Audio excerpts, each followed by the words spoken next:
Test.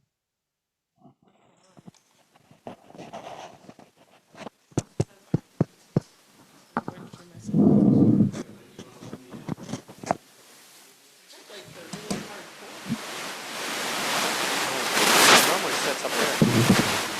Oh, with the microphone. No, it's tape. It's the one with the tape, Blake.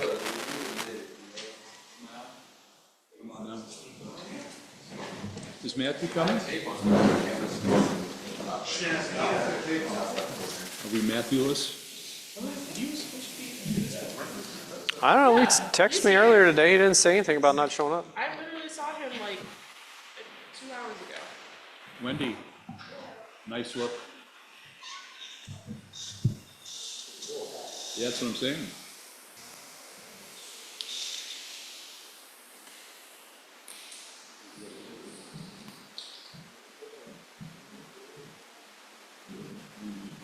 Oh, you got this.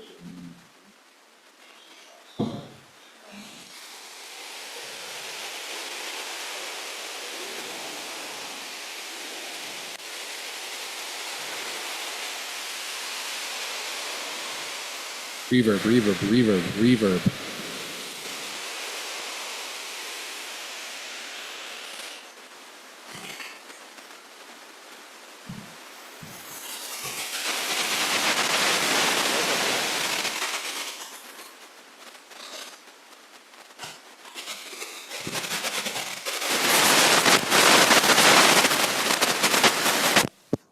Oh, it's Justin.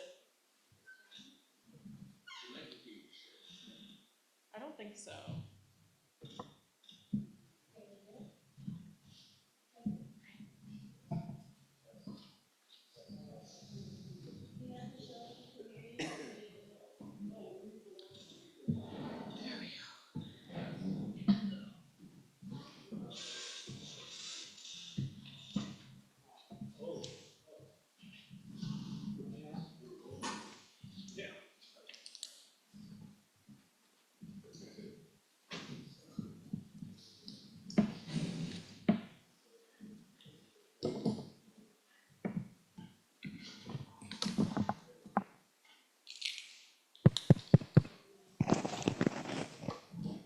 Okay, I think we should be good to go. All right, it is 6:02 p.m. and if we are good to go, I will bring this meeting into order at 6:03. Please stand for the flag. I pledge allegiance to the flag of the United States of America and to the republic for which it stands, one nation, under God, indivisible, with liberty and justice for all.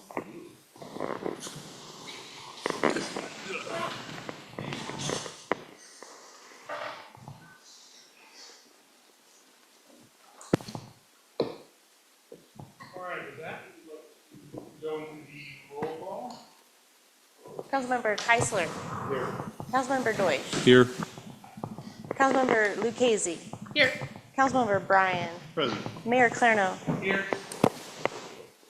All right, with that, we'll move on to special presentations and announcements, which are done. With that, we'll move on to item number 4, comment. This is a time where any member of the public has 3 minutes to speak and address the council on any issue that involves the city of Dunsmuir.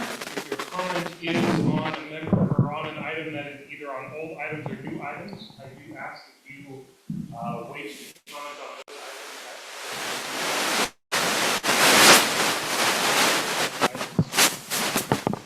I will give everyone a 30-second warning when your time is almost up. And at the beginning, if you please state your name and address for the record, it's greatly appreciated. And with that, whoever would like to come up to the podium may do so. We will do people in the room first at the podium, and then we'll move on to Zoom. When it's time for people on Zoom, you may raise your hand.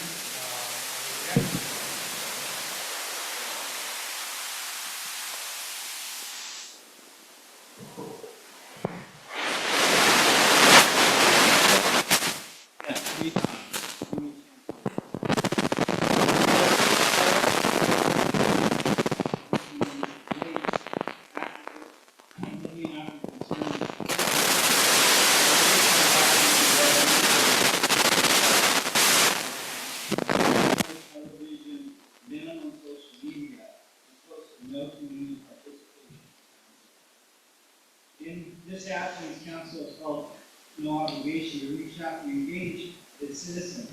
Instead, as governed by fiat by its own council instead of engaging its community. In the case of downtown revitalization, it held a meeting and declared stakeholders. I was approached by a downtown building owner who had the desire to be involved in the process. He felt stonewalled by both Cosmont and the city. Too bad, we own several key businesses in the city and the leverage to success for downtown revitalization. I then began a survey of downtown property owners and business owners to see if council personally reached out and guided them in the process. Of the many, more than 20, businesses and property owners, none were approached or participated other than Mr. Art and a handful of others. Council should represent all of them, not just the ones associated with. Cosmont was hired by council as a publicly pushed strategy paper that declares one major project established hotel currently under construction. This project has been under demo permit since 2021, and nothing signed off by the city, and no physical site work other than the boarding up of windows for 2 years, permit pushed on the wall. Why fabricate this PR while the traveler's real estate agent says on council? Cosmont states that the city says it received 28% of tax revenue from property taxes, 26% from TOP, TUP sales, and STL. So property taxes are $350,000 or 14%. TOT sales, and SDR add up to $516,000, stressing our dependency on tourism, economy, and the fact we can't miss in this analysis. Council needs to engage the public in the upcoming 218 process and do a better job of getting representation task force members to serve proportionally from our community base. Staff has completely paid for this rate study. It can't wait till after the election. The council has to engage property owners and the handful of business owners left in the historic district before starting the downtown revitalization project. Good time. Thank you very much.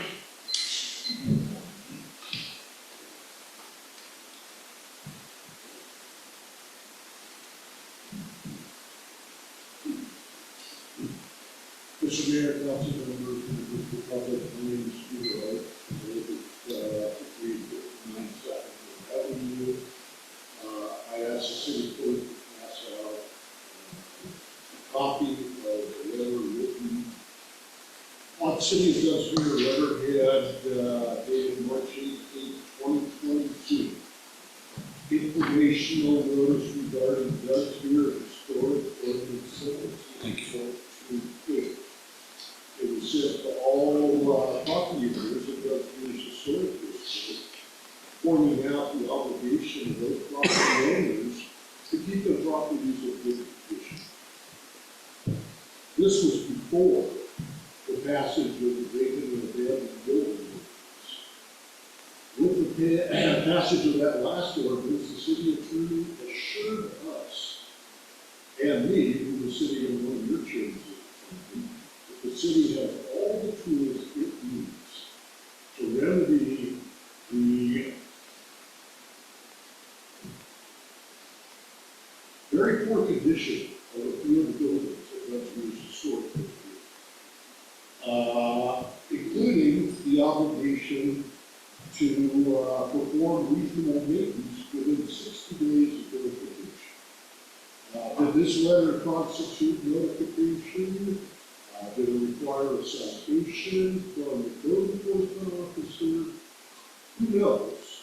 Well, I urge the city manager and code enforcement officer to go take a look at 5731 Dunsmuir Avenue. And when you look at just the front of it, without even an internal inspection, you'll see brown paper in the windows. You'll see a bunch of dead flies at the bottom of the window, trapped over the years in the interior. You will see missing glass where there ought to be glass instead of chipboard in the window. You'll see a facade that is painted. You'll see obvious paint that is deteriorated. And so, if I ask any of you to comment on what has happened between March 18, 2022 and tonight's meeting, I'd love to hear your thoughts on that. When you consult with your city attorney and other attorneys working for the city, there's a real problem with selective enforcement. If you're going to enforce your laws against some people, but not others, that is not fair on so many levels. Nobody is above the law, and nobody is beneath the law. You have to enforce your laws fairly, and please start enforcing them to look like that.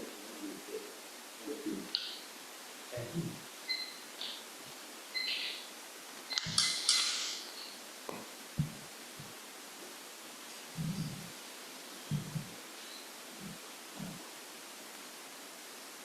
Whereas, 740 protest here out I wanted to echo what Maria just said.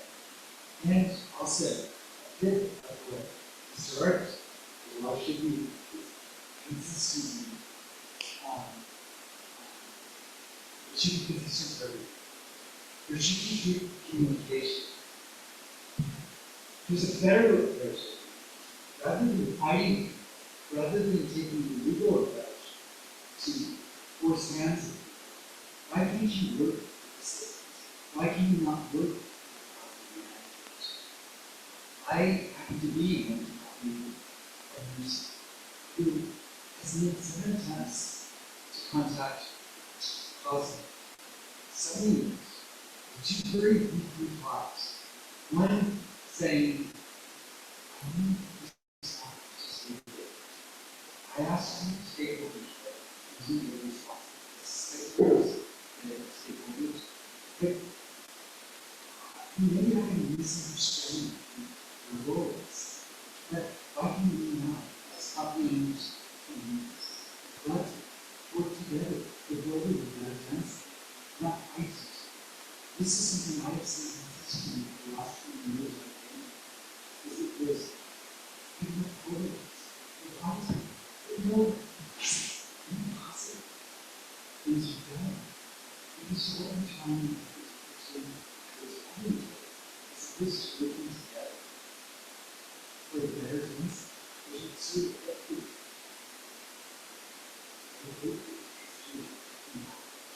not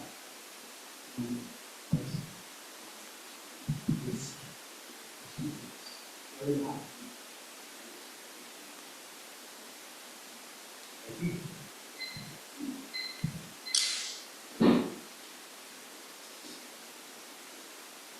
Yeah, there's technology that's in the street. It's about the 6th time I've been up here. Still not words, not one courtesy word, nothing from any of you as to why and how the agenda. Everything I'm supposed to follow, all of this is nothing. Today I find out there's a hearing. Some people have gotten their cars, or their cars. There's the same letter I got a year ago saying I'm doing my property. And a year ago, I wrote the letter asking for a hearing. Not one word ever to contact me to say what the next procedure is. Nothing. So today, I talked to Mark Allen, and he says he doesn't know the abatement people that I got, nobody else has gone on. And all of a sudden, he says to me, he doesn't know where it came from. It was filed, he doesn't know where, he was nothing, walked in the dark. And his last words to me were, the city attorney filed it. I said, well, that had been created for you. Why did you say it was good? You never talked to me about it. And he said, oh yes, I sent you a house. I lived in my house for 36 years. One time only, I missed a letter in 2010. You knew that I was not new that. The other council changed $5 monthly increase to 18% increase more. Oh, that I never got. We didn't mail on for that. My question again is, why not one word from you?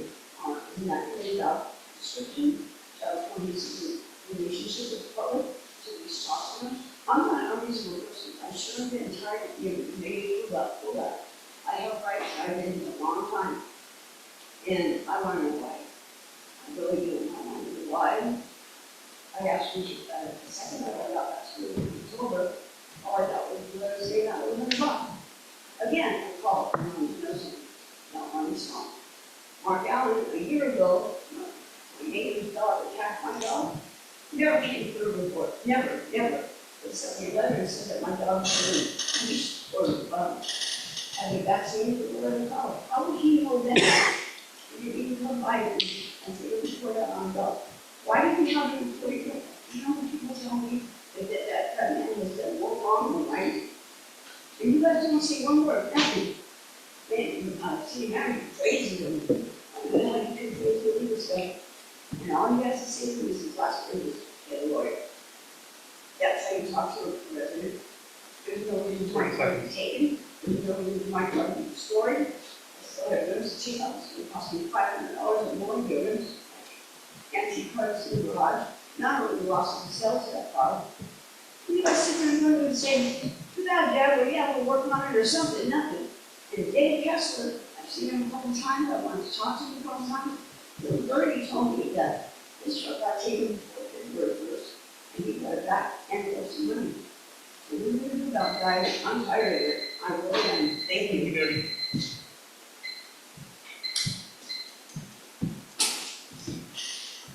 Any other public comments? In person? Anyone on Zoom? Seeing none, I will, oh, there is one. I do, yep.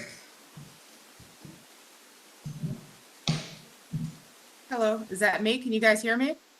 We can. Okay, it has been difficult for some of us here in Zoom land to hear the audio tonight. Some of us have been typing in the chat that there's sort of a sound coming up. So if you guys can troubleshoot that for next time, that would be great. I want to say happy spring to everybody. It's nice to see you all. I wish I could be there in person. It often takes a lot of time and courage to make public comment. And one would think that that time has some value. So I want to thank everybody that after 10 months of my public comment 4 times regarding the plywood on the door of City Hall, that when I came into town today, I saw that it was fixed, and I was absolutely delighted at that. So thank you for everybody's efforts. I think it looks great. That's all I have to say. Thank you very much. All right, and seeing no one else, I will close public comment for this evening. And we will move on to council and staff comments, and we will start with Sergeant Ortiz today.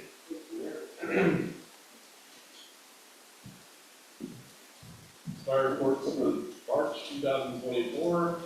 The CU County Sheriff's Office did 527 hours of service, 66% of the fiscal year complete, around 91% of the hours.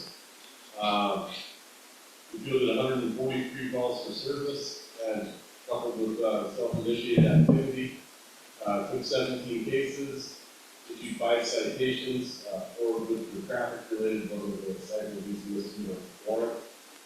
We had 3 misdemeanor arrests, there was a felony arrest down at Freddy's.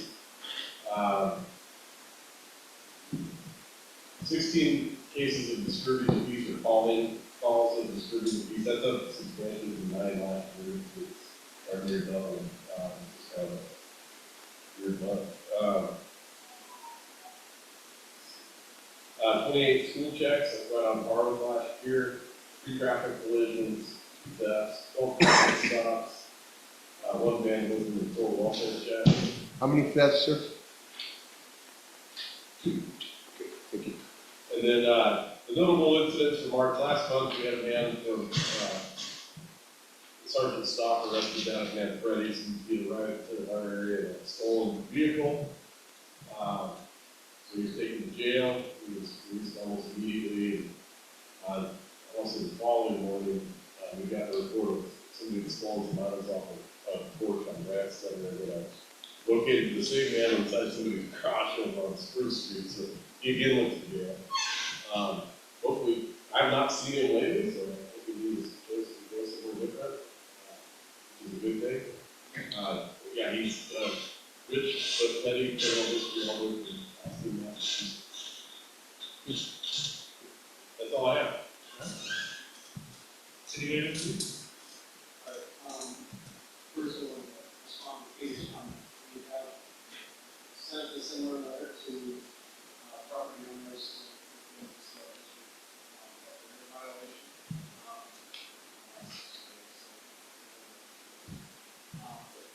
So, last couple of weeks, we were working with Caltrans and their contractor, Walter Myers, to do a water tie in temporary oil. Which is scheduled for Monday. The library roof is, should be completed tomorrow. We're going to, cleaning other streets, and we're, ready to assign, some medical concrete, and we're doing that project. We're working on all the park payments, on all the, started with the, turn the water on, had the tree, prepared the water to the park. So now, solid waste treatment, solid waste treatment schedule next week. We have started our school season for the regular schedule. We do 2 days a week. We have probably 2 days, each week we'll get up. I've got a water leak repaired in the prospect that day. And, wastewater treatment plants, we're, it's 5-year, maintenance cycle. We also have, sale project in the next few years.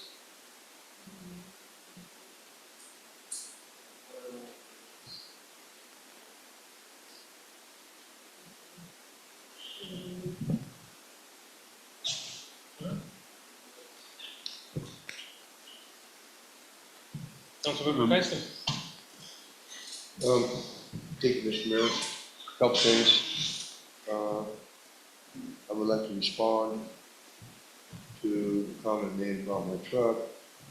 Damn right I got my truck back. It cost me $791 bucks, and I got it within an hour. I wasn't letting my truck stay in the impound yard. It was registered, insured, legal. Tools in the truck were insured. There was no reason for me to keep my truck. I paid the fine. I got my truck back. End of story. Good evening, everybody. I'd like to remind everybody of some upcoming events. On the 27th of this month is the Rotary Golf Tournament. It'll be taken at Lake Chastina. There's a bunch of stuff. You'd be surprised at some of the stuff they got for the raffle prizes. I mean, they got some really good stuff, air fryers and $400 pots and pans, and it's a pretty good thing. And I want to emphasize that every dollar that we make from this golf tournament goes to our elementary school backpack program. It's an amazing program. We send our kids home with food that they can make for themselves over the weekend, so that they won't come to school Monday, they're not starving to death. It's sad, but it's true. And I'm behind this program 1,000%. So I encourage everybody to, you can buy a T-sign for your business or for whatever reason you want. There's another way to support the Rotary's golf tournament for the backpack program coming up the 27th. $50. It's $50 for a donation. You put a sign up, we'll put it at any hole you want it at. And if you want to help, get a hold of me or any of the Rotarians. We can always use a hand. Railroad Days is coming up, along with Steampunk, Brewfest, the softball tournament. Railroad Days is the 8th of June. The softball tournament is the 15th of June. On both of these days, there'll be on Railroad Days, there's a pancake breakfast. It'll be at the church, Catholic Church up here, I'm pretty sure. And then the softball tournament, the Rotary makes some killer, I was gonna say killer F, but they're killer burritos at the community building before the softball tournament. There's a lot of people involved in the tournament. I'm pretty proud of everybody that stepped up and helped spruce things up there. And I'm under the impression that they just started. So there's a couple other things coming up, but I'm gonna let Bruce. By the way, good job, Bruce, on everything you put together here coming up. So Miss Andrea, you guys did a pretty good job, so on that, I'll pass the suit. Thank you. Thank you, Mr. Mayor. Two things. One, a fun little tidbit for the city. I just learned that, first of all, you may not realize it, but that garden we have here, the community garden, is like a jewel in this whole city. And thanks to Mr. Arth and to the Resource Center and everyone that's making that way. Two things are happening this year. They're getting a donation of 5 cubic yards of new organic soil. So they'll be able to freshen things up there. The other thing is that they've been working on this project for several months. They brought in 2 beehives with the queens already associated. And so it'll be going in an area behind the Resource Center with a couple of fences behind it. You know, obviously that's aimed at the community garden and getting all those fertilizations going on, but it'll also help all the neighborhoods. So Dunsmuir will have a bunch of bees out there enjoying your flowers and plants and helping them. Just wanted to pass that on. The big thing I want to talk about, I'll make it the easy one first, and that is on May 19th, which is a Sunday from 1 to 4, we'll be having our second annual volunteer fair. I just received word from the Foreign Family Foundation. We've got a $1,000 grant to put that on. And the whole event is just like last year. And last year we had 17 different organizations in the community center looking for volunteers. And the coolest part of that was really the camaraderie that was developed among all these different leaders of organizations. And I know Mr. Michelson was there with the big grin because of the Railroad Resort Museum.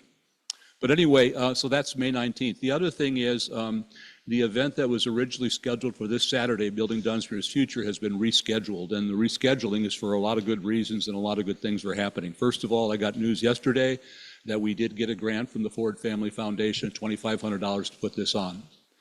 This will be on Saturday, May 11th, from 9:30 till 2:30. The exciting thing that happens here is that we're moving to the elementary school. Originally, the game plan was that we were going to have it at the high school, which would allow us to have the kids there and the parents in the gymnasium and all kinds of good things happening. But the roof in the gymnasium there is condemned. At the time, I looked at the elementary school and I knew that the acoustics in the gym were terrible. If you've ever been in or listened to anything, it's unbelievably bad. Well, it turns out that we've gotten excited permission from the principal, Mandy Leahy, with as many exclamation points as I could in the email, saying how excited she is to be able to host it for us. And on top of that, we have the culinary arts program from the high school doing the catering for us. Now that may sound like a little bit of a chintzy thing, but what you don't realize is that we have a high-class culinary arts program. In fact, they have been competing for the last 3 years in international competitions. And last year, out of 63 contestants, they came in 8th place. So really, their program is just tremendous, and it's really exciting to have them. So basically, let me just kind of finish up by putting it this way. What this really has turned out to be, as I've worked with Ron McLeod, our city historian, and thank you, Matthew, for turning him into our city historian. He's been working his butt off here recently. He and I have been working on the display that's going to go up in the window of the Travelers Hotel, basically about 170 different photos showing our history over time. What we started doing is Ron and I were going through all the photos and figuring out which ones were which, and he was telling me all the stories about this and that for a couple of hours. It dawned on both he and I 2 things. Number one, what we're in the process of doing is really kind of taking this older generation, the people who have been born here and raised here, or just moved here and raised here, or moved here last week, and bringing them all together and giving them a sense of why this place is so special, what it's gone through over the years, what the community values are that helped us get through that. And then that event will share in turn. At the event, we'll then say what values do we want to go. We'll have activities and different things to take place. And what are the assets, people, places, and things we could use in our community? And so the whole idea is really turning out to be there's this incredible rich history that we have, and I've just been really diving into it recently. And as more people hear about it, I think their pride and sense of being a member of this community will really grow. And the final thing I will say is if you're on Facebook, I recommend that you go to You Know You're from Dunsmuir group. It's a private group you'll have to join, but that should be no problem. But what Ron and I have been doing is taking so far about 50 of these photos and colorizing them, and then placing them on that group. And if you go on there, it's exploding with joy and sharing and everything else. All these photos from people way back talking about, I remember swimming there in '48 and everything else. So what this is turning out to be, and I'm hoping everyone will mark your calendar for May 11th, is really a celebration of everything that got us to this point and all the people that made history and made this city over the years. And then in turn, taking all the people that are here now, welcoming into our community, making them a whole just because they're here at this event, and then moving on forward. We'll have in the afternoon some different activities, groups that want to take on different projects and do things. But that's what that is, and I'm really excited about it, and I really encourage you to get on that group because it's really joyful to see all the joy, all the people are just slamming with this thing. So thank you. It has been fun to be looking at all those things. Yeah. Jumping over the page.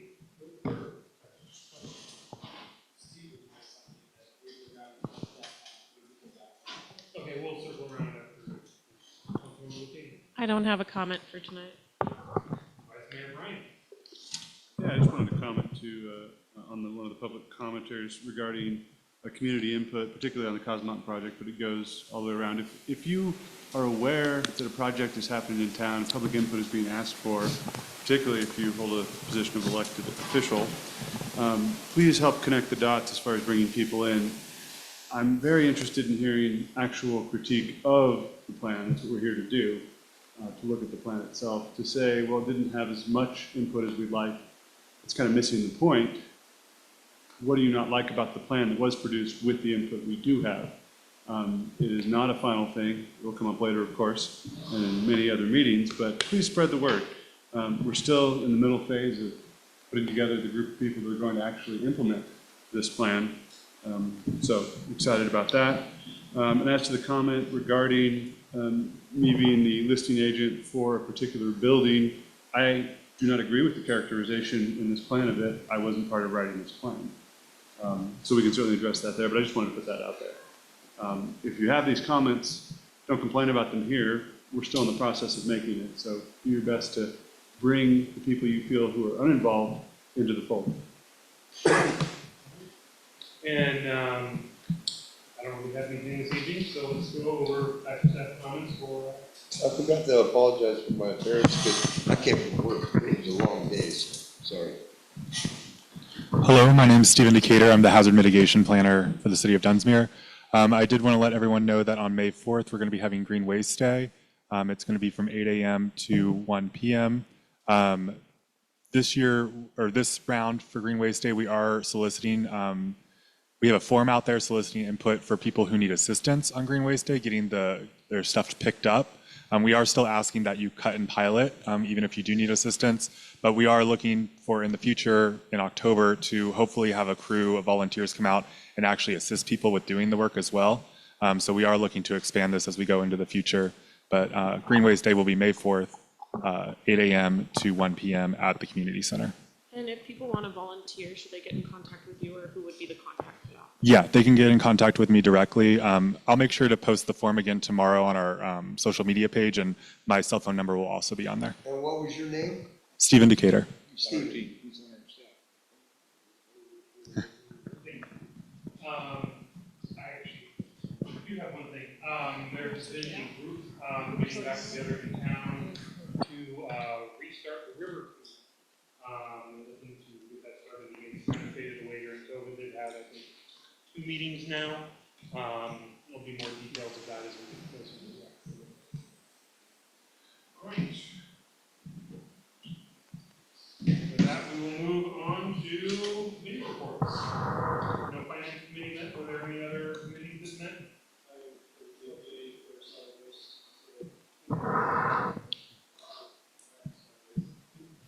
So today we had the joint powers working for solid waste for the county.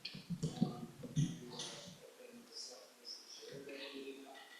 And we discussed counter cycle. We have to do a 5-year counter cycle.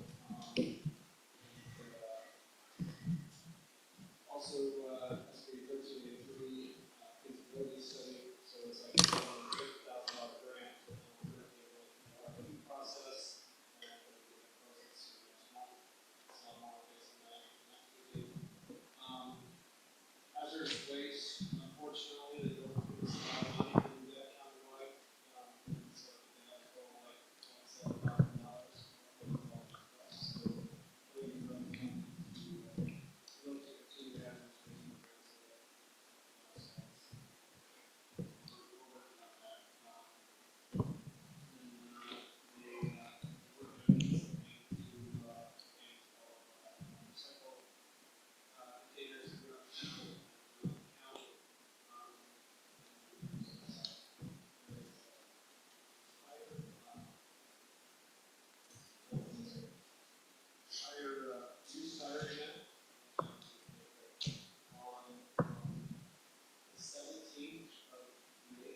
Yeah, Finance Committee met this past Monday. All committee members were in attendance. We had a robust discussion regarding financing the Public Works building. And correct me if I'm wrong, but the current thought is it's going to be in the 2.5 or above, 2.5 million or above range for the project. There's essentially some private options through kind of a lease to own that we've been talking about throughout. There's a California funded bank that might have some advantages, but coming with a bunch of headaches and extra regulation is a USDA financing option. The committee, 4-1, recommended doing a thorough investigation of the advantages, disadvantages of pursuing USDA financing, but didn't feel comfortable going in any direction but that till we thoroughly exhausted it, because we're under the impression we could maybe get 1 to 2% rates lower in another 10 years, possibly up to 40. So just to keep council aware of that, and if there's any input or thought on that, please give it to me now and bring it back to the committee. It's been on our list of things to do for a long time because it affects our budget drastically. Could you give us a sense of the timing we see of this in terms of when we make a decision, when we get the money, when we start the actual construction? Since both options we're discussing with government entities, but my understanding is the soonest we could get the money in the California option would be this fall. The soonest probably would be next spring for USDA. And then 6 months for construction? Yeah.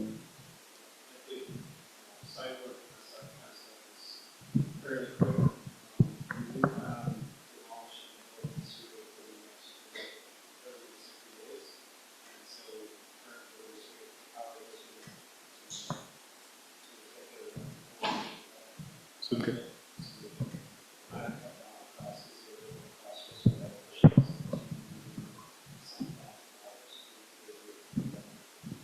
Well, and to give it a sense, we're looking at, on the high end, another $188,000 a year for like 20 years, to be on the high end, through our analysis.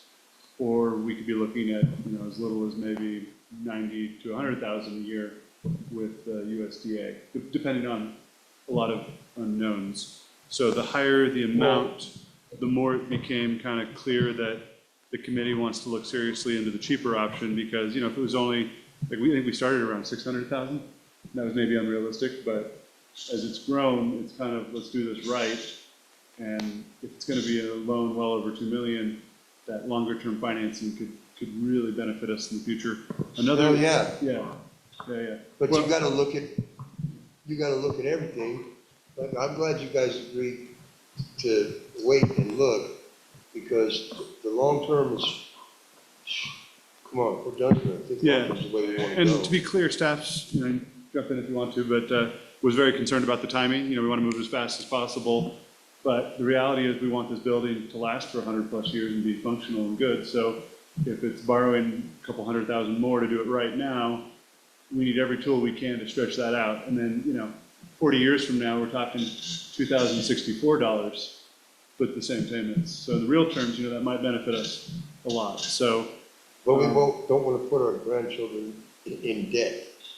No, we don't. But the system we're in requires the use of low interest rate debt to great benefit. So, and we're already doing that with USDA for another one. So it may be that USDA is not the right option, but it just seemed like too big of a opportunity to not thoroughly investigate it. So that's where Finance Committee is. The other thing I really want to point out to people on the council and the public, we had a draft breakdown of cost allocation, because it's going to be the city itself that uses it, but the different enterprise funds are going to use this as well. So we were in initial conversations about those breakdowns. Staff had a pretty good thought of what it would be, and I think it was 35% general fund, 25% water, 25% sewer, 15% solid waste. That will eventually, once we have a payment thing, work itself into a draft budget that's being discussed. And that's legal? It's complete, well, it's more than legal, it's required, it's Yeah. paying for the services. Yeah. So it's very similar to when we have any facility that's used by multiple. We've had trucks that have been owned by both in the past, because they do both. Okay. Something along those lines. So that's a bit of a nuance, but that's how it'll show up eventually in the budget. So right now, we're just focused on the actual getting a building. But in the Finance Committee, of course, we gravitate towards what makes the most financial sense. The holistic picture is we still need to deal with the realities of next winter and how that works. So it wasn't like there's any recommendation, just they felt like we should slow it down, take a good look at this one option. If things run out of time, this might come to council sooner than that, because it's a very important priority. While we're talking this, the one request I have is, have we made changes, I assume, to design it all? And secondly, could we have that in a council meeting so the public gets an idea of what this facility will look like? Yes, I was waiting for the providing the updated numbers. So originally the numbers started with the 3 and so we had pared it back substantially. We were just trying to figure out what we need to meet our needs, and that comes down to dollar figure. We gotta go back to this and rework it that way. So we did that in March, and we should be close to that. Shifting most of that to site work associated, and then that's where we decided to look at, take care of the demolition ourselves, and asphalt, concrete, so we're not all, we got most of that stuff lined up to be taken care of now. And so, we were trying to take that away from the part of the larger bit. Sometimes those numbers get inflated, and that's when they put their, oh, well, I can get by with putting that under the demolition law. We know it's a lot cheaper. So we're going to do that. And so that's how we got back up to 2.5. And so I have not seen, that was a month ago this week. So I'm waiting on that. We started with the dollar figures, but we do with that was after we pared it down.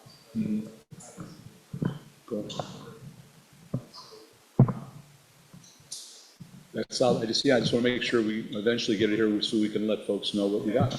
Thank you. Yeah, all right, thank you. And then additionally, we acknowledge that the audit for the fiscal year 22-23 has begun, and we should expect that coming to Finance Committee and then Council by the end of June. So that's always an exciting time of year. And even more excitement, we got our first look at the updated budget for next year. So we're kind of, we got our homework, we're going to look through it.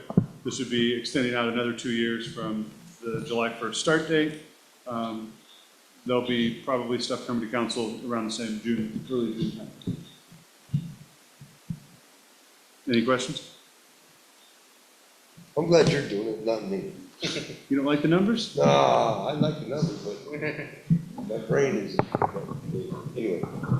I appreciate it, thank you. With that, we will move on to the approval of the minutes from April 4th, 2024. I'll make a motion to approve the minutes. Second. It has been moved and seconded. All in favor? Aye. Aye. Approved. We'll move on to item number 8, consent agenda, which has one item today, the check register for 3:30 through 4:12. I'll make the motion to adopt the check register. Second. It has been moved and seconded. By Ms. Lucchese. All in favor? Aye. Aye. Approved. Aye. Could, Mr. Mayor? Yep. Could we make a request from Dennis, our city guy, to oil our chairs? Let's go. Anyway. Yeah. Everybody's like, don't move. Okay. Good. Preserve the historic nature. All right, we have no public hearing tonight. And with that, we'll move on to item number 10, old business. We have 2 items. Item number A is the housing element update, resolution 2024-04.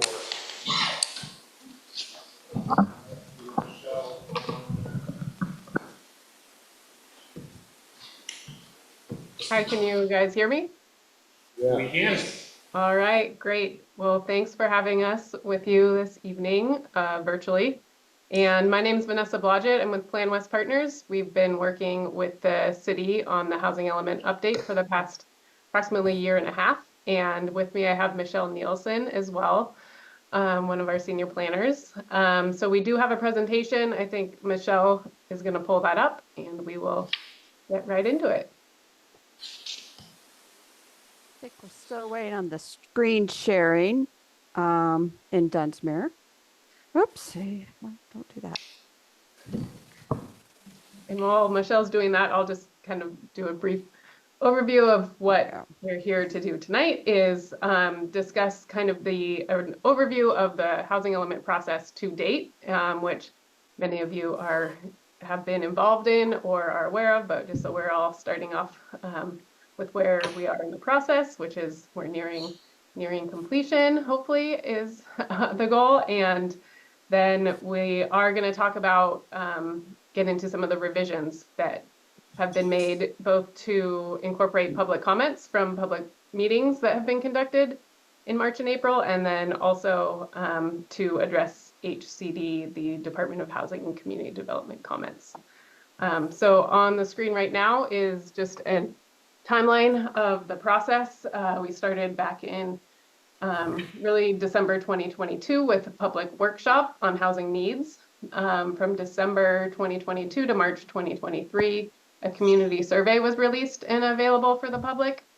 Then we worked on preparing the draft housing element document, which was made available in September of 2023. There was a planning commission public hearing and a couple city council meetings in October and November of 2023 to review the public review draft housing element. And in December, the draft was authorized by council to submit to the California Department of Housing and Community Development, HCD. We also held a public workshop in December to get some more public comments and feedback. And then in March, HCD issued their review letter on the draft with some comments and requested revisions to bring the housing element into compliance with the state housing law. And then we also had another public meeting in March to go over some of the local initiatives that we heard throughout the process. And then last week we presented the revised draft and recommended revisions to the Planning Commission. And now we are here with you today. Next slide, please.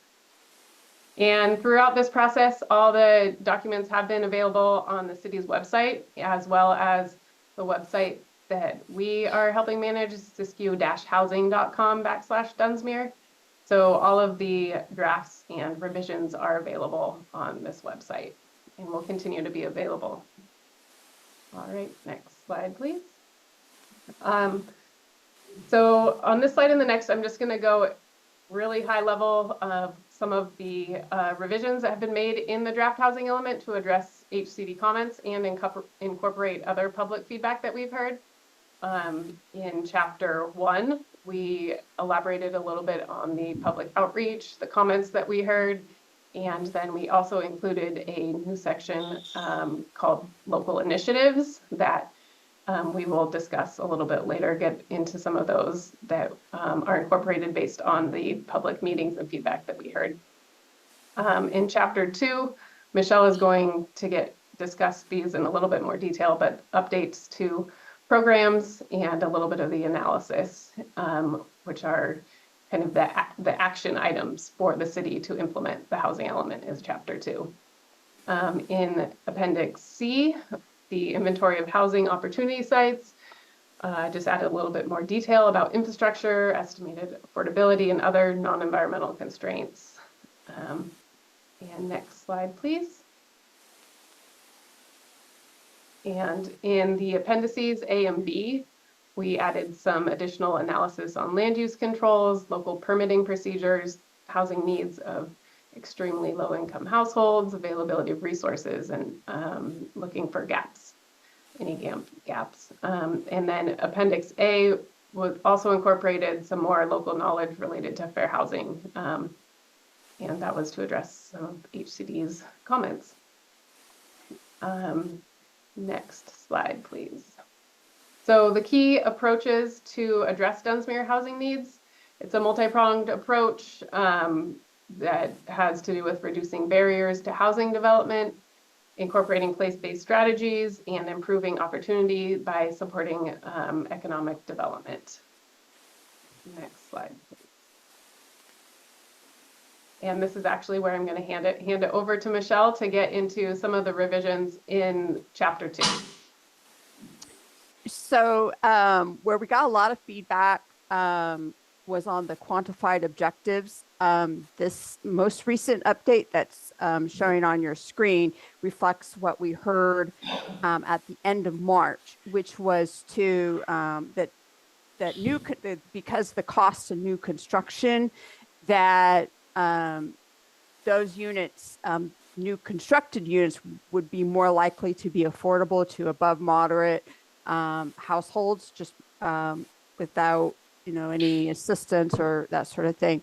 So we increased the allotment on that, as you can see on the slide, and then increased the rehab line as well, because those would be more like, those are existing houses, and those may be owned by households that may be on a limited income. Also, we heard that it was unclear what housing conservation versus rehab meant. So we did add some notes about that. And so rehab would means major repair to housing to make it decent and habitable and safe for human habitation, versus conservation, which is still repair of a home, but not to the same degree: weatherization, energy conservation, mobile home park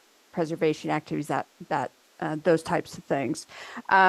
So overall, the total number of the quantified objectives increased from back when your council considered this in November. It was at a total of 10.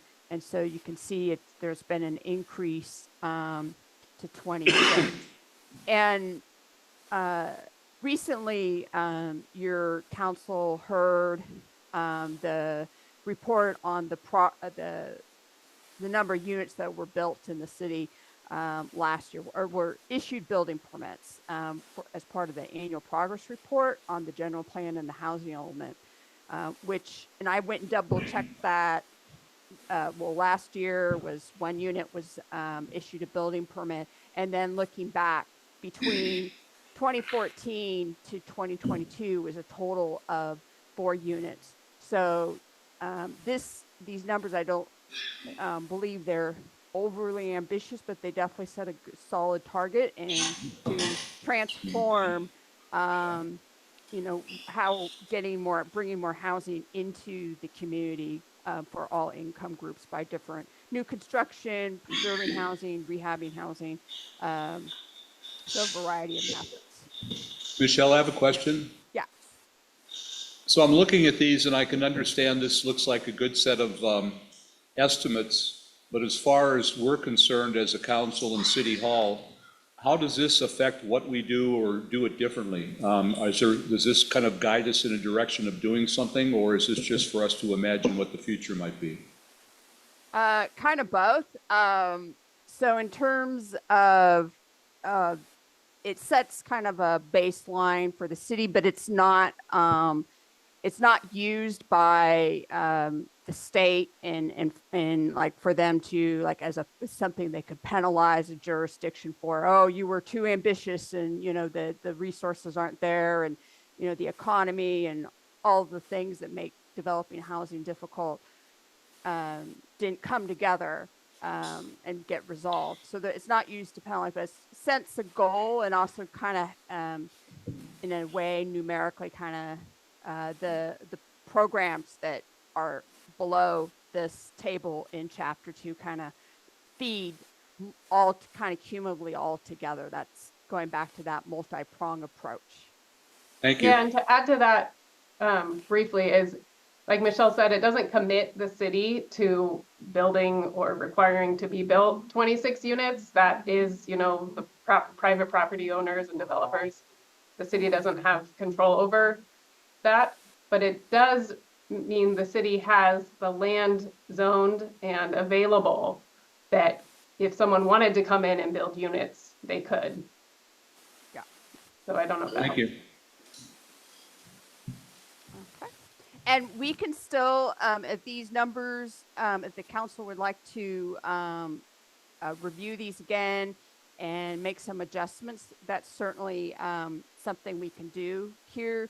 The only ones that need to be maintained are under the new construction for the extremely low value of 1 and the low value of 1, because those numbers correspond to the city's regional housing needs allocation. So those are kind of fixed, but there's some latitude if the city wants to talk about these some more as part of our presentation.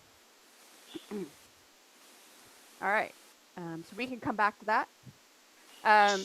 So in terms of the other programs in Chapter 2, to all the programs, we added a brief descriptive titles to all of them to hopefully make the document a little bit easier to navigate, because there are a number in there.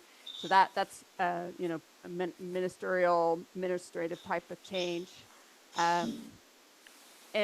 Based on input from HCD, language was added to a couple of the programs that the city would do proactive outreach to property owners and affordable housing developers, like letting them know, you know, that Dunsmuir is on the map, and that what programs it has, you know, its interest in bringing housing to the community. So doing that proactive outreach. Also, based on input from HCD, applying for grant funding annually that's associated with affordable housing, especially housing that targets extremely low-income households. The program for the ADU ordinance was updated. We combined the existing program with one of the previous programs, 2.3.2, because they both concerned ADUs, so it was kind of simplified those. So the revisions were, as we were in the 90-day review, it came to light that the city needed to submit the ADU ordinance that was adopted last year to HCD for review. So if there's HCD issues findings, the program includes a commitment to address those findings from HCD should they receive those. And then the original language of 2.32 hasn't been modified. And just to briefly refresh your memories, those concerned that the zoning amendments to expressly allow accessory dwelling units and junior accessory dwelling units on the same parcel that may already have an existing secondary dwelling unit, and also to remove there's a bit of ambiguity about an existing second unit being converted to an accessory dwelling unit and then reverting it back. That's you can't be both. So just, I'm sure that wouldn't happen, but just to make it clear for the people who have to, you know, work with the public, and for the public to know that it's they did that. It make a second unit to an accessory dwelling unit because there's more flexibility than it'll be accessory dwelling unit. And then there was program revisions made to the group home program. Don't have that number.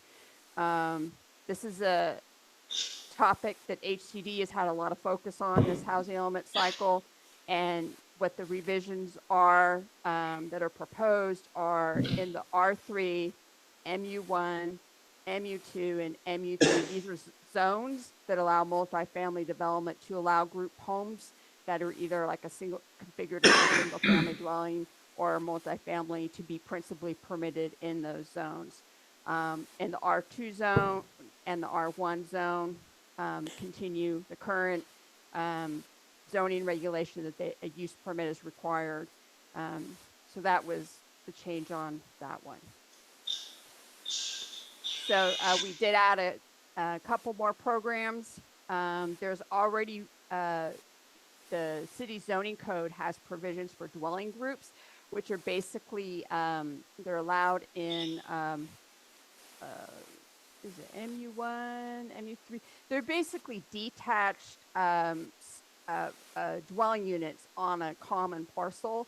But so it's a form of multifamily housing. It could be missing middle housing, but currently they're only conditionally permitted, and so the new program would in those zones where they're a conditionally permitted use in these multifamily zones to make them a principally permitted use, because it's adds another type of housing to the slate of housing options for a property owner or a developer. And it does have the characteristics of missing middle housing. Also, a program to encourage consolidation of small lots. Dunsmuir in the area kind of near the downtown, there's a lot of small lots. If they're held by the same property owner and a property owner wants to do ADU or multifamily development to allow consolidation of those lots, also called a merger of those properties, to maybe facilitate development. And so that's what that program is, because with consolidation, you have a bigger lot, and then also there could be some cost reductions associated with the infrastructure. So instead of having to do separate connections by lot, you could potentially just have one sewer connection. So there could be some cost savings potentially there. And then reduce the parking requirement from it's greater than one parking space for one bedroom units and multifamily dwelling units to a one parking space for those small one bedroom studio apartment type units. So while they're not in the programs, as Appendix A has at the end this table. It's called the Affirmatively Furthering Fair Housing Action Plan. That really the strategies that are in there are they are like a program. So we made some additions based on to respond to HCD's input and also based on the analysis to strategies to increase the supply of housing, promoting and junior accessory dwelling units and accessory dwelling units by adopting and promoting the pre-approved ADU plans that Siskiyou County recently developed and are now available for free. And then folks who make use of those offering expedited permit processing and reduced permit fees. And then applying for ADU grant funding. There are some grants that the city could apply for that can be used for ADU funding, where the city, if its application is successful, would then use those funds for loans or grants for ADU development. Another strategy to increase supply is to partner with a self-help housing organization and incentivize self-help housing. The reason their self-help housing gets mentioned here specifically was talking to folks at Great Northern, Habitat for Humanity, the Siskiyou County chapter. There's a real lack of contractors and building tradespeople in the area. And so that makes bringing the qualified people, it can be really challenging. But self-help housing is an opportunity to add housing or for property owners to improve their housing, their existing housing. So this would be partnering with an existing organization, one that's either established in the region or in another part of the state. There are other self-help housing organizations. And then identifying sites and supporting grant applications, offering expedited permitting and fee waivers or reductions for self-help housing.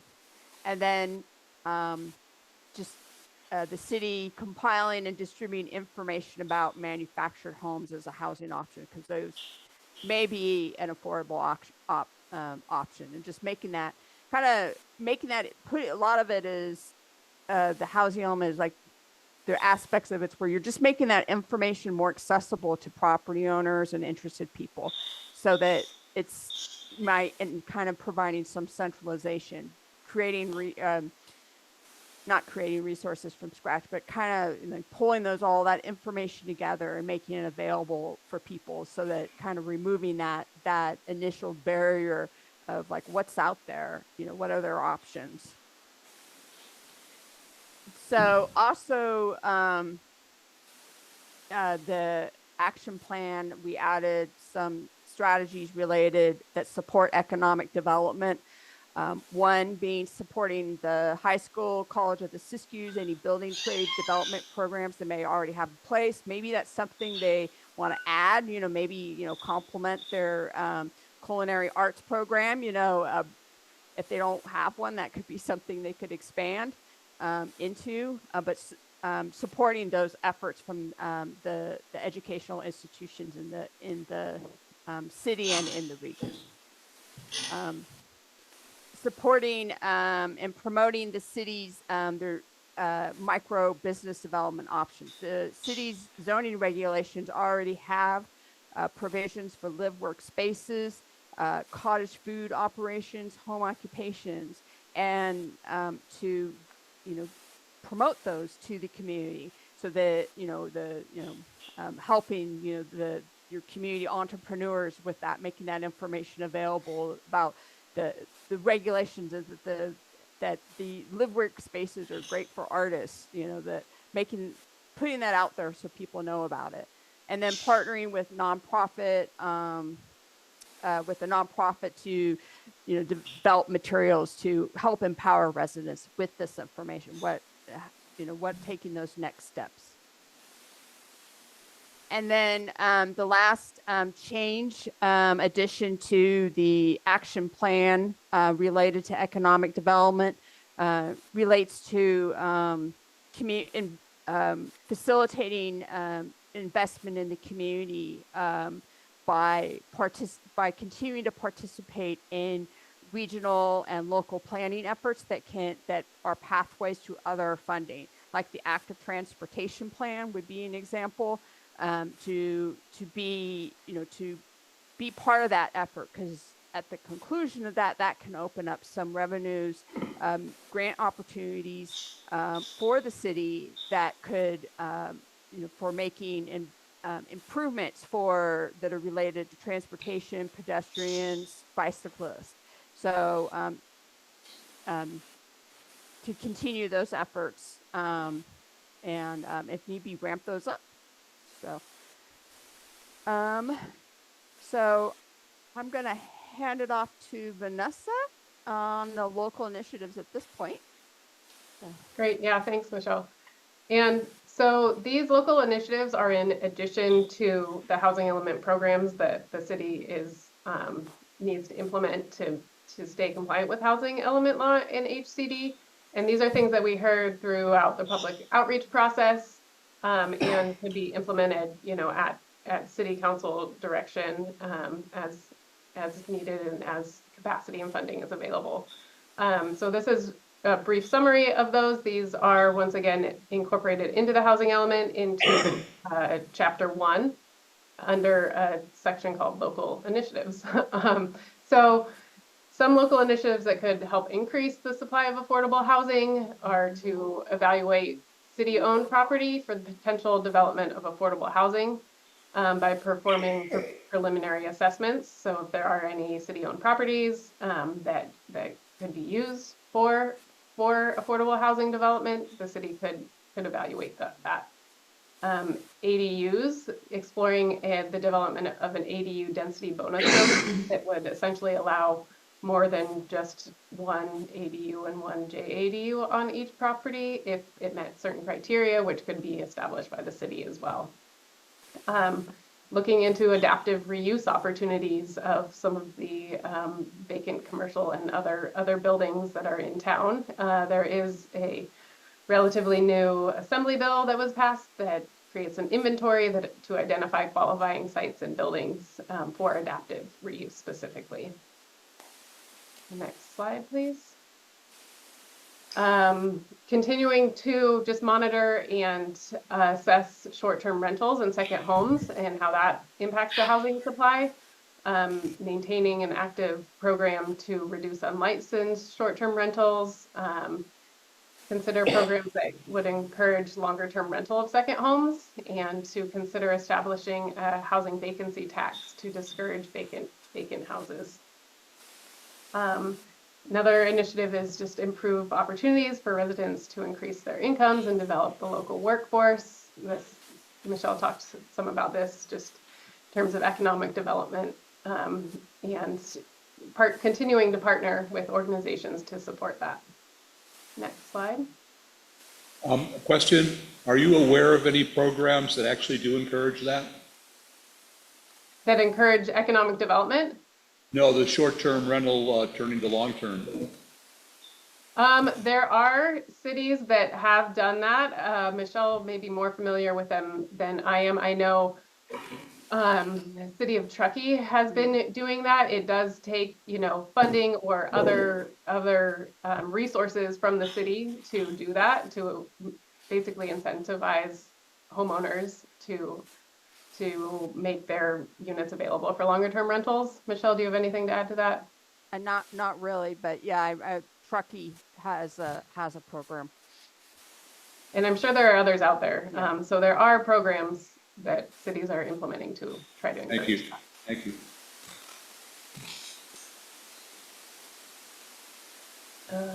Thank you. The next slide. All right. Other local initiatives that can improve housing conditions and supply. The city could explore establishing a local or regional housing trust fund that could be used for the creation and rehabilitation of affordable housing. Partnering with other organizations that offer trainings, both about being a landlord and a tenant, and also financial literacy and home buying classes training could benefit potential homeowners and existing homeowners. And then Article 34 is related to publicly owned affordable rental housing, and it's actually on the November ballot. So it's just kind of keeping an eye on that. It was mentioned in some of the public meetings or council meetings, past council meetings. So keeping an eye on that and assessing if it doesn't pass, to consider a local initiative or ballot measure to do that. And next slide, please. And then other programs, we did hear about, veterans housing and veterans needs. So there are existing programs that kind of support veterans who are at risk or low income, or who have other special needs. And then there are market rate veterans programs specifically that aren't necessarily city programs. So that is in there to document some of the things we heard. And I think that is all of the local initiatives and housing element program revisions that we were going to get into. So we're happy to take questions, and then we do have a slide just on upcoming schedule and next steps.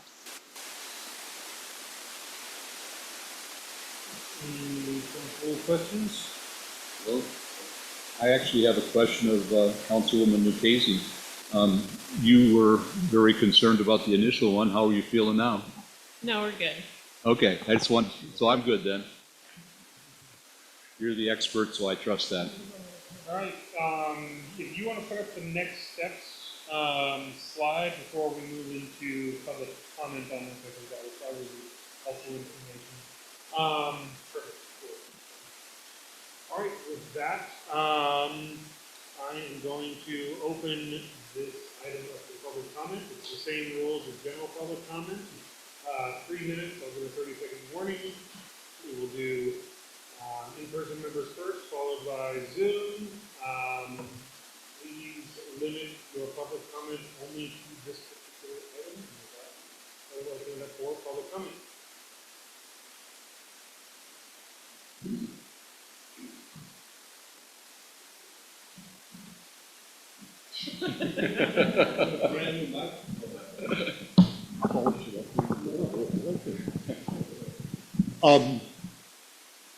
Well, since a couple of council members were missing at the last council meeting, Councilmember Deutsch, Councilmember Bryan, I gave a little talk about leadership. So it seems like whatever's gone up to deal with housing in Dunsmuir over the next 7 or 8 years, it's still nothing that any of you are going to actively take a leadership role on. I've brought up veteran housing over and over again. The money is there. But veteran housing is not going to happen unless there's some leadership amongst the city council.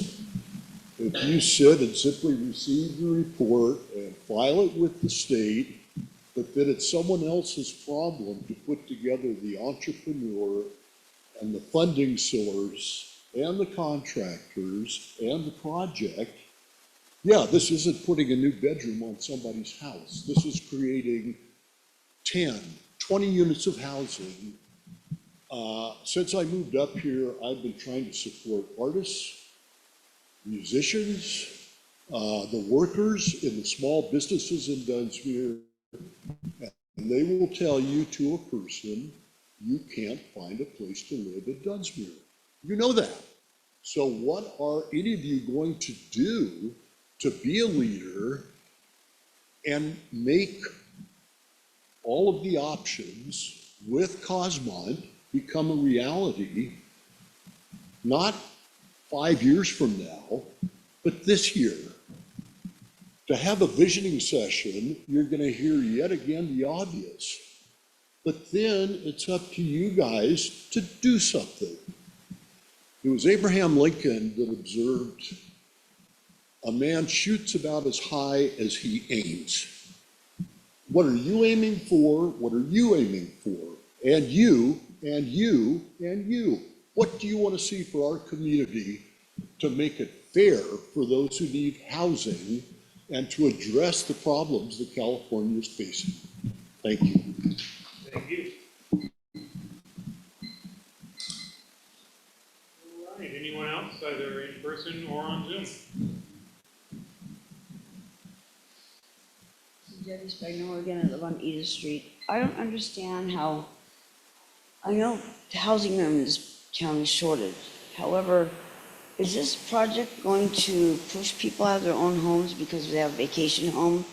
They come here on vacation and then they're gonna give them a tax because it's vacant for so long? That sounds very like, not American. I mean, if I had a home here for a vacation home, all of a sudden I'm gonna get a tax on it because it's vacant for so many months out of the year. I don't understand that. That doesn't seem fair. Why don't they take and add an annex to this town, make it grow a little bit and go towards St. Germain's and gain some more land and build some new places to live, and take some of the older houses and approach the owners and ask them what they want to do and ask them what's going on. If they want to rent them out and do something to help people who are homeless, per se. You know, make it a conducive relationship between the people. I love living here. I don't want to live anywhere else. I really do. I've been here 36 years and I ain't going anywhere. But some of these things that have come up, I don't understand. It sounds like you're taking away from the natural beauty of being here. We're not a city. We're Dunsmuir. We need to keep it that way. Thank you. Anyone else? Seeing none, I will close public comment on this item, and we will move into council discussion. I guess I'll lead off because I was harsh the last time this came up.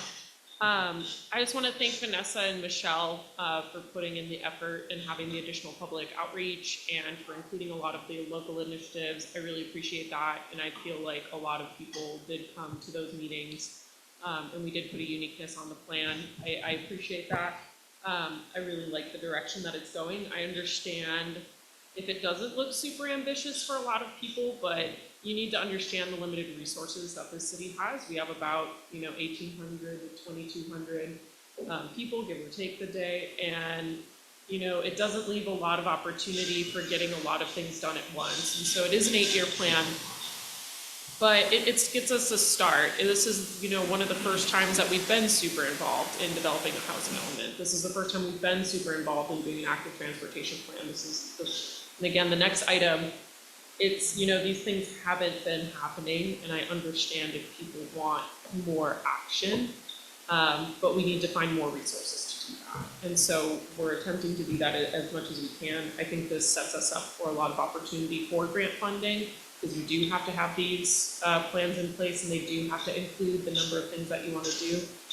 And I'm really happy with the additional outreach, and I'm very appreciative to Plan West for that, and appreciative to the residents who did attend those meetings and gave input during that period. I'm ready to make a motion if there's no other discussion. I'll second. Okay. I'll make a motion, the City Council of the City of Dunsmuir make the finding that on the basis of the entirety of the record before us, including comments received, that the proposed project could not have a significant adverse effect on the environment and is therefore exempt from the California Environmental Quality Act, also known as CEQA, pursuant to section 15061B3 of the CEQA guidelines, and also move that we adopt resolution 2024-04 for the City Council of the City of Dunsmuir adopting the 2023-2031 housing element update as amended to address HCD comments and transmit to the state for additional certification. And I'll second that, and I'd like to make a statement too, if I could. I think one of the things that people don't realize about what this city has as a major challenge, and that is the size of the staff. Anything that goes on, the city manager has to be a part of. He has himself and Wendy. You've got the finance side, and that's the finance side, but what I'm trying to say is all these different programs that we're trying to do has to funnel through a tiny little staff. And that really is what slows us down. But at the same time, I do feel that each of us is committed to moving forward as fast as we can.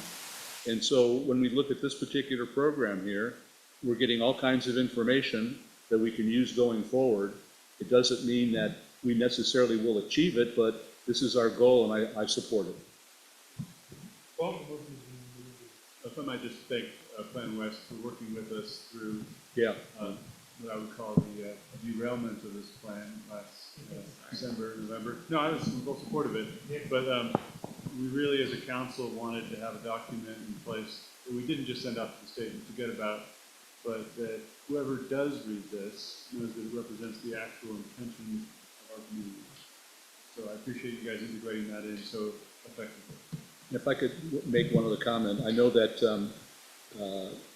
at the county level, they're doing an active transportation plan, and it was noted that both Dunsmuir and Mount Shasta have already done it. So that means that we're a step ahead, and they'll actually be helping us as they're helping the other cities get started, move along. So it's a compliment to particular Councilwoman Lucchese for having taken such a lead role in that and making it happen. The motion's been moved and seconded. All in favor? Aye. Aye. All opposed? And approved. Thank you. Thank you very much. Thank you. Thank you. Thank you. All right, with that, we will move on to item number B, Cosmont Downtown Revitalization. Can we take a quick break? Yeah, Laura was here for that, but let's go into a quick 5-minute recess before we move into the item.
asked for additional input.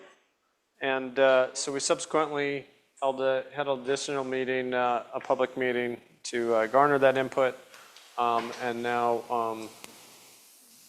Cosmont has or additional time to read from the previous meeting and then and look at the plan because it's substantially large. And so we're coming back to council to look to accept and approve the plan. And so I have Cosmont on the line to go ahead and just provide a brief overview of how we got to where we got to and what the plan looks like, and then open it for discussion. Go ahead, Ken. Yeah, hi, this is Ken Hero with Cosmont Companies. Thank you. Mayor and members of the council, as mentioned last month, the culmination of the market research and community outreach was presented to you in sort of a, I'll call it a draft of a revitalization, downtown revitalization strategy that also addressed other opportunity sites and economic tools. We want you all to know that we're at the stage today that if you're willing to adopt a plan, perhaps most importantly, the go forward implementation of that plan and the continued collaboration with the city council members, stakeholders, city staff is really part of next steps. So this is an iterative process, and we just believe that if you're prepared to adopt a plan, we're prepared to try to help implement and continue to collaborate on that basis. So I'll leave it at that. If there are any other questions, as mentioned, this was trying to provide some extra time to review a document, which I believe also was printed in a hard copy, and I think provided at the library, which was also one of the requests, so folks had additional time to review. Thank you, Ken. This is Matthew Bryan, counselor here. And it's been really tough. It's been really tough to hear. So I think the microphone is good. Is that better? Yes, sir. Thank you so much. Yeah, Councilman Bryan here. Thank you, Ken. I appreciate all the work that went into this, and it's been nice to have a couple weeks to dive into it fully. I really like the whole second half as we start digging into implementation and solutions and strategies, a lot of the work you guys have done. I just wanted to point out what I consider to be an accuracy, and I'm pretty sure some input data must have just gotten confused. So before we consider adoption, I just want to make sure we deal with this. I guess it's in a couple places, but it deals with average multifamily market rents in our area. Let's start with 102, the blue numbers. It says City of Dunsmuir asking rent unit is a low number, the trade area is a low number, and then the Reading area. I'm not just going off my experience. We could look at county data on what rents are, or HUD numbers on that, but they're just off by considerable. Our area actually reflects much closer to the Reading area number given, and I'm happy to get you guys, more data in that, but it's definitely not where it says Dunsmuir is. Yeah, I think going back to the housing element that we just adopted at the previous item has a number of data points that might be more accurate and helpful for some of the market information related to the rents. The vacancy rate looked really good, but yeah, can confirm $383 or what is it, $368? $368 for one unit it doesn't happen here. Yeah, no, I mean, yeah. Yeah. And it says underneath that it's supposed to be an average of all unit types. I looked at the county, and the county, their lowest, which would be below a one bedroom, I think it's called efficiency or something like that. SRO, a single room occupancy. Yeah, so single room was still over $700, I think 730 something. Mm-hmm. And then all the way up to a 4-bedroom was 14 something on average, and that's for countywide. So if we were to take those numbers, I think we'd get something fairly close to Dunsmuir's. But particularly as this plan goes forward and people are looking at it, I wouldn't think that's asking rent anywhere in America on average, but I could be wrong. It's certainly not the case here. So let us know what sort of data you'd need to kind of help put a more accurate number in. I can speak to that. Yeah, I mean, I can first just check.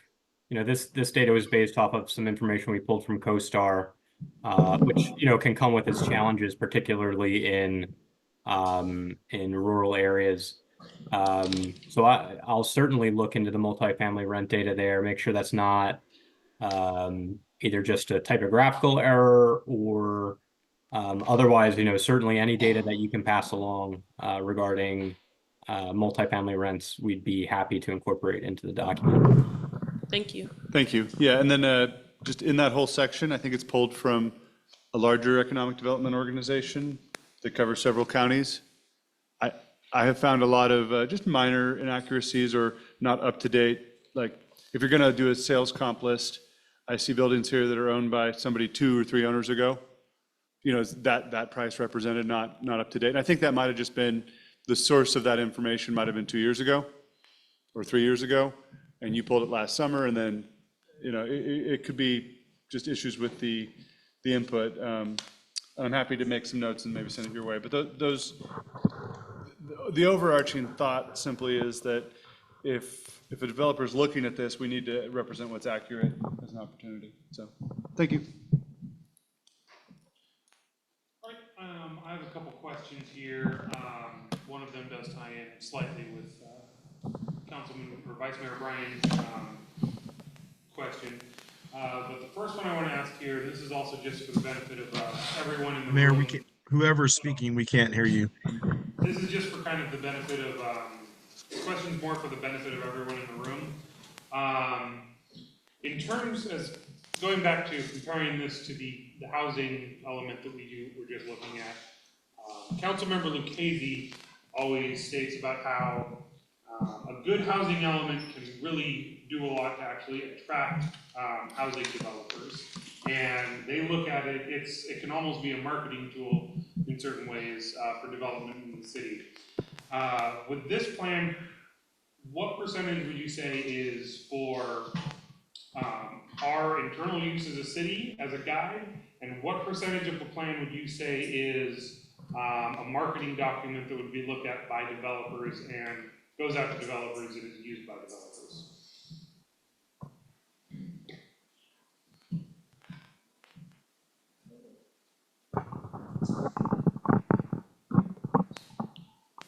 I think you did too. I don't think you and I. No, I think is, are we? No.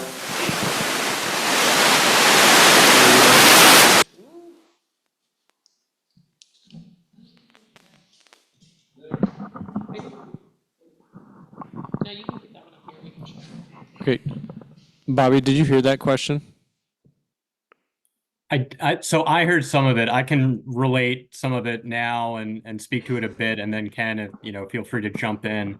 I believe the question was, to what extent is the information in this document meant for internal use versus a marketing document that can inform, conversations with developers? Is that a fair representation of that comment? Yes, it is. Yes. Yes.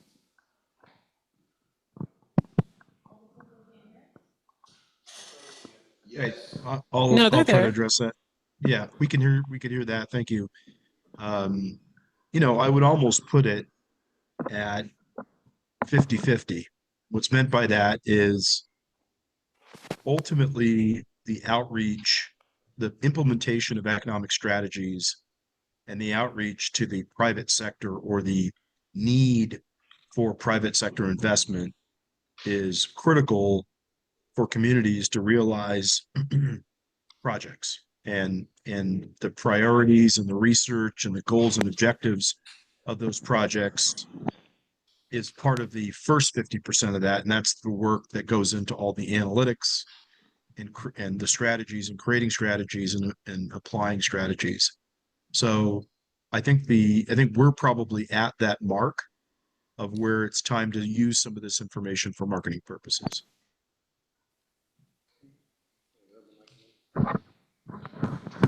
Right, and then the second question I had for you ties in a little bit about Vice Mayor Bryan's wanting to change a few numbers in here. And I just wanted to kind of ask a little bit about the whole document and to what extent is this a living document? Little numbers like that, how, once we vote on this, are we locking this in or can it be changed?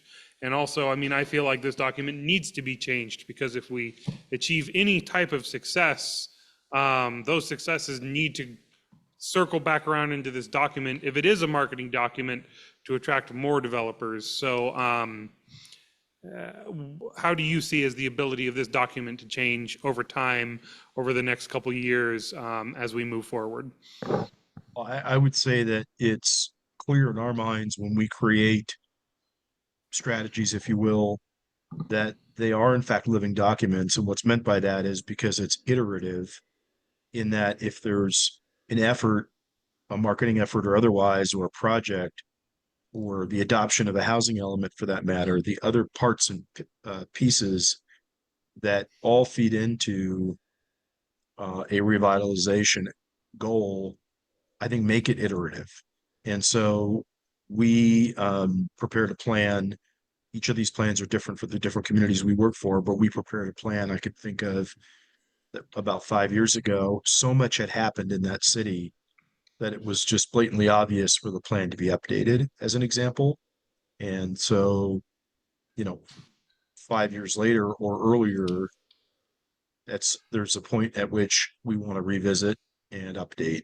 And part of that is market changes. If the market improves or doesn't improve, part of it is the third-party externalities.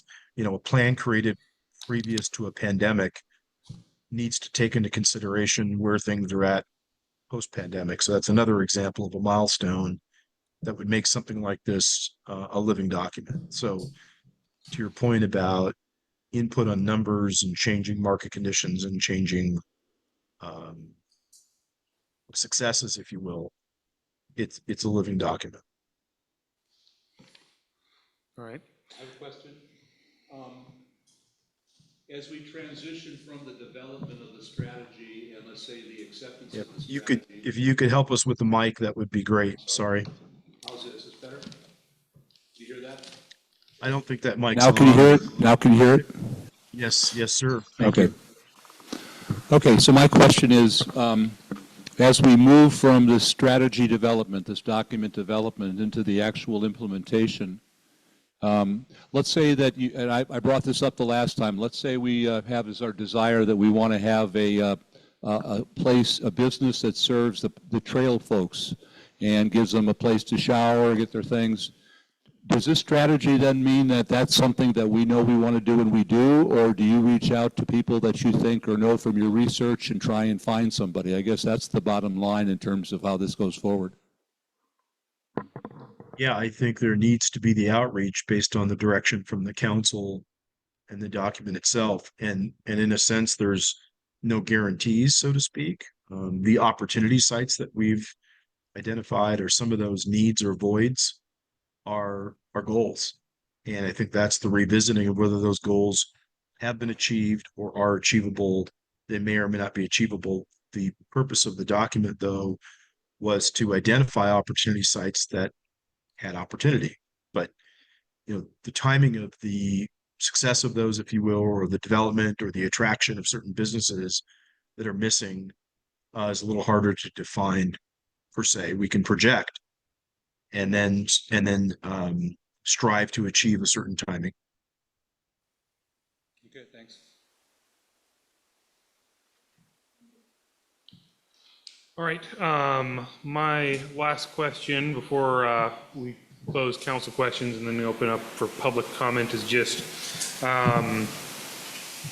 there's a lot in here. There's multiple strategies, multiple options where we can start, multiple things that we can focus on in different orders.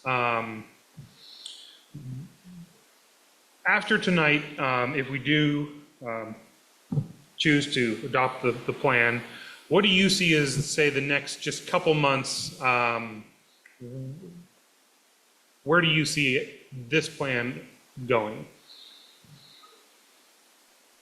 Well, frankly, I think there's a little bit even more homework, if you will. So if we think that reaching out to some of these businesses to attract them, or developers, or working with your current landowners and property owners, which I think is probably one of the key things to do, and be collaborative in that effort, I think it's those immediate steps with an effort toward trying to continue to market. I think business attraction, but also business retention becomes very, very important in some of the immediate next steps. So there will be a fair amount of work to do, I believe, based on the action items. And I think we could work with, staff to work on some priorities for those in the coming months. All right. Unless there's any further council questions, I will open this to public comment. All right, same rules as general public comment, 3 minutes. I will give a 30-second warning when your time is almost up. Please limit any comment to this particular item. After everyone has had a chance to make a comment, council and Cosmont will both have a chance to address any comments that are made during public comment period. With that, if everyone would please state their name and address at the beginning, it's much appreciated. And we will do in-person first, followed by Zoom, and take us away. Peter Arth, 5859 Sacramento Avenue. I think the downtown revitalization plan is an excellent document. And the question before you is, what are you going to do with it? The consultant would like to work with you on a go-forward implementation. What does that look like?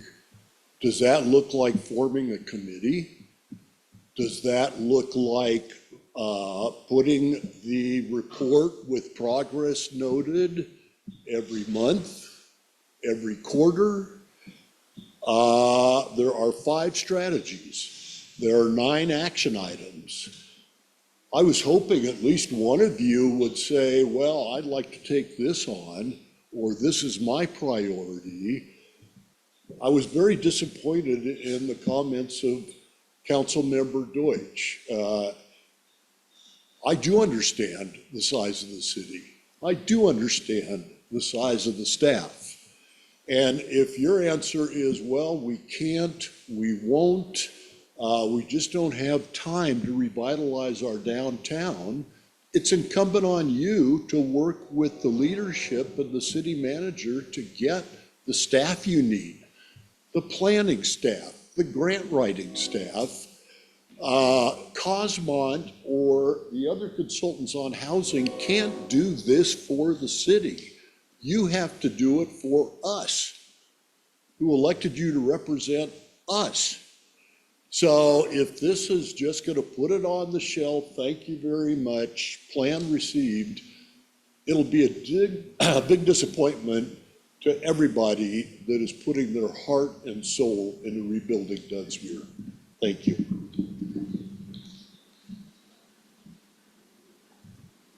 Thank you.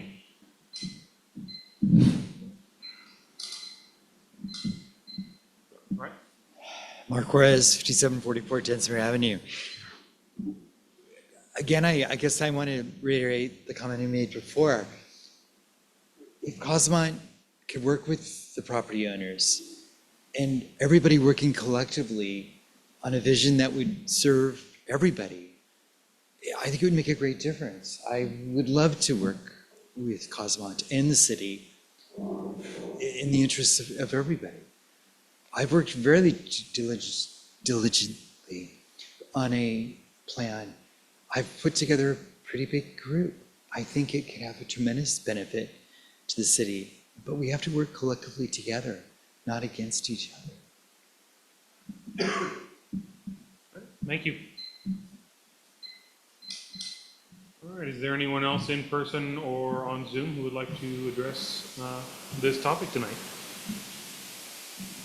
Seeing none, I will close public comment and move into council discussion. Okay, sorry.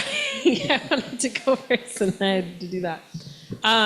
So to address some of the public comment related to prioritization, just to let everyone know who wasn't at our last meeting, we had talked about one of the next steps is hosting another public outreach event strictly on getting input from the residents on which strategy that they would like to the city to move forward with. So I don't think I'm prepared to make a decision tonight without hearing additional perspectives from members of the public.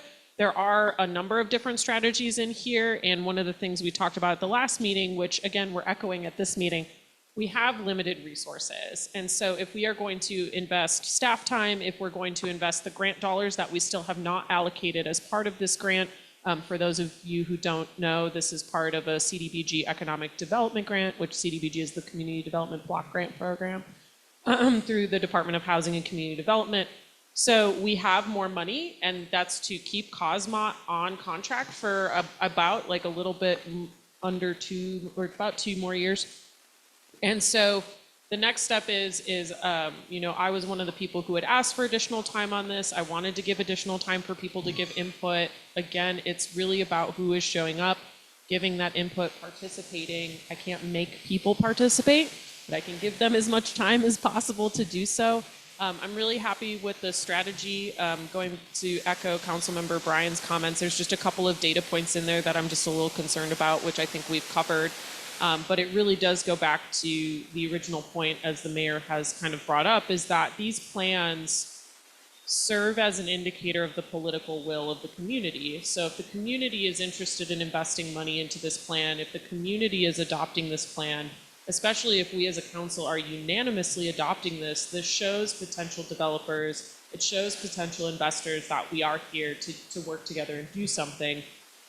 Just with my experience professionally, you know, developers are less likely to go to a community that is divided, to go to a community that can't focus on priorities. And so I think, again, I understand the frustration in not going faster, but doing this in a smart way that makes very pointed investments in the strategy and doing it a strategy that the residents are bought into. Again, we have members of the public here today who talk about working together with property owners. Again, we have this strategy out. I hope that the council looks to adopt it. I'm happy to make that motion if people would like to do that. You know, again, this is just a step in that direction. And then I hope that our next meeting, or not like our next meeting, but our next meeting on this strategy is to talk about what residents would like as prioritization, or to do something as a polling option online, if that's possible, to also make it more accessible to everyone. Because again, just having these meetings is not really the best public outreach. It is public outreach, but I think it's only one piece of public outreach. We do need to consider people who are not able to be here at these meetings, like business owners who have worked all day, like people who have kids with activities. And so I hope that we do have a multi-medium approach for the prioritization, whether that be a quick, really online survey or however it is to have people just kind of rank it. That would be great. But that's my general discussion for tonight. And thank you so much for doing the presentation and the report and giving additional time. Very excited to move forward. Mayor? I do have a little bit of discussion. Motion or discussion? Oh, I was going to discuss. Okay, go ahead. I think that we had had for a while a economic development committee, and I think that it would probably be best to come up with an ad hoc committee or a full one, but the idea, I think, would be not to call it economic development, but revitalization, and tie it to this, and it could be the organization that kind of keys on talking with these folks. So I'd like to see that on an agenda going forward with the idea of some form of an organization. I want to touch on something that Mr. Arth brought up, and that's when he brought up progress reports. And one thing I would really like to see moving forward is something that clearly shows what has been done, where we are, and kind of where we're moving towards, what the next steps are, almost kind of like a plan of how to implement the plan. And what just pops into my head, and I know this plan is a little bit more ambiguous than the active transportation plan, but I really loved how at every meeting for the active transportation plan, they just threw up that slide that had, here's where we are, and it had the multiple overlapping bubbles. Because I do think, Mr. Earth brought up a great point that this can't just go on a shelf, especially because we're paying to have, the grant is paying to have Cosmont help us and work through this for the next few years, and we need to make sure that we're actually getting our money's worth out of that. And, so I would really like to see some way that we can show that and also know where we're moving towards. So before the next time that we, or as we move forward into the future, I would really like to see that implemented. Maybe not necessarily as part of the plan, but just as the way that we as the city kind of keep track of where we are in this whole process. I would concur with that assessment. I'll second the motion. Have you motioned? There is no motion yet, but I just want to thank staff from Cosmont for the work that's done in this so far. I'm very much looking forward to prioritizing which strategies, which action items we're going to embark on first and hold ourselves accountable. This has been the best opportunity we've had in decades, pretty much the best opportunity we've had since the Shafted division was shut down in the late 60s, to redefine how our town's going to work and function economically and prosper. So I think it's incumbent on all of us to take it incredibly seriously. And I look forward to trying to set a date. So if everyone's okay with it, I'd like to make a motion that we accept the downtown revitalization strategy and plan prepared by Cosmont. With the amended data points. With amended points. With amended data points on accuracy, yes. And to set a date no later than July for a town hall meeting to work with the community on setting priorities within the action items. And if staff and Cosmont could prepare like a 10-pager to go over the priorities and overview of the plan, I think the data is all there, but something that someone could read maybe, it doesn't have to be 10 pages, but something that someone could read in 15 minutes. I think that might be a useful tool in helping. Abridged version. Yeah, if we could have the Reader's Digest version focused on next steps, implementation. I know of very few people who have taken the time to read the full plan, although it is well worth it. So if we could have that tool prior to that time, I think it'd be wonderful. So anyway, the basics of the motions, I want to accept this as amended on data points and set a future meeting no later than July. A second, Brett. All right, motion has been moved and seconded. All those in favor? Aye. Aye. Motion passes. All right, thank you very much for coming tonight and for Thank sharing you. the documents. Thanks, Ken. and Thanks, Bobby. Look forward to Thank continuing to you. work with you. Thank you. Thank you all. Appreciate it.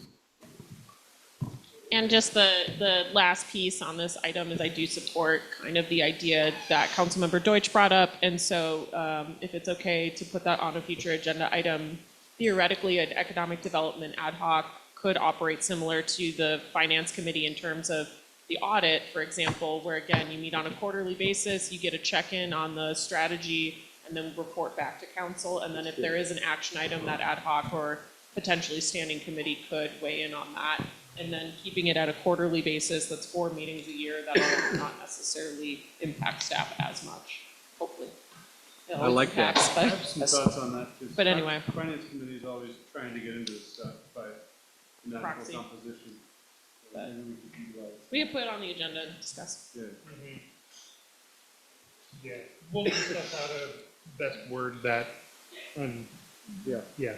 And then, is there any comments from Cosmont or city staff on the abridged version or thoughts on that?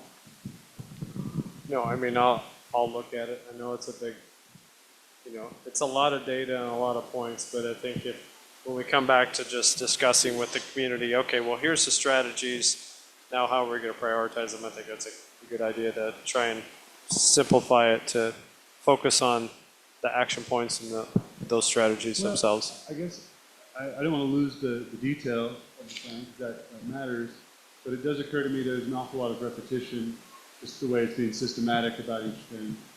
And maybe we could come up with something. I'm happy to help.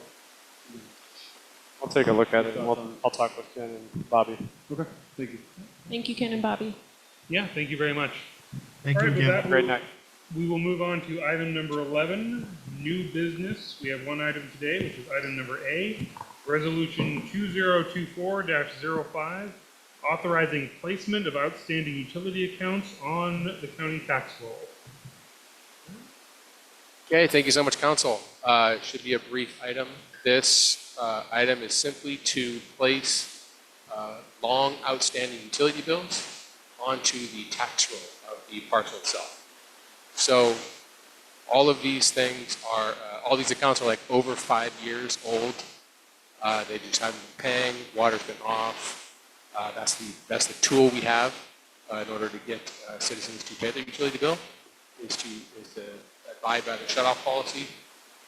So these accounts are just very, very old. So the last tool that we have in our toolbox is to place them, or one of the tools, there's a couple of them, but this one is to place them onto the property tax roll. So all you got to do on this one is council accept it. This is the public notice for anybody that may be on the potential list to be placed on their property tax rolls. So you can see that there by parcel number. So this is just the public noticing aspect for those that do not wish to have this placed on their tax rolls. They're welcome to come to pay. And the council is up to you guys. I did have one question here. I see examples where this was done before, it was included in the packet. And it looks like, was this the last one that was done? Or has it been done since then? You know, so this is, it looks like the It last has time never, was done. it hasn't been done prior to 2018. I know that. From 2018 on, that's not It been looks done. like the last time. This Yeah, I one- don't the one that was remember doing completed this was one. 2010. So it looks like it's been a while. Yeah, it has been a while. Sure. This really strikes me that it's a real connection with the housing element. Because if we're looking at these homes where nobody's been having water for 5 years, aren't those properties that we would want to go in and try and find a way to turn into residences? If we look at that as some part of our strategy doing it? These would be considered vacant units because you do require water service to be categorized as a livable unit. So most of these have gone, if they're not currently having active water service, then it gets code enforced for health and safety.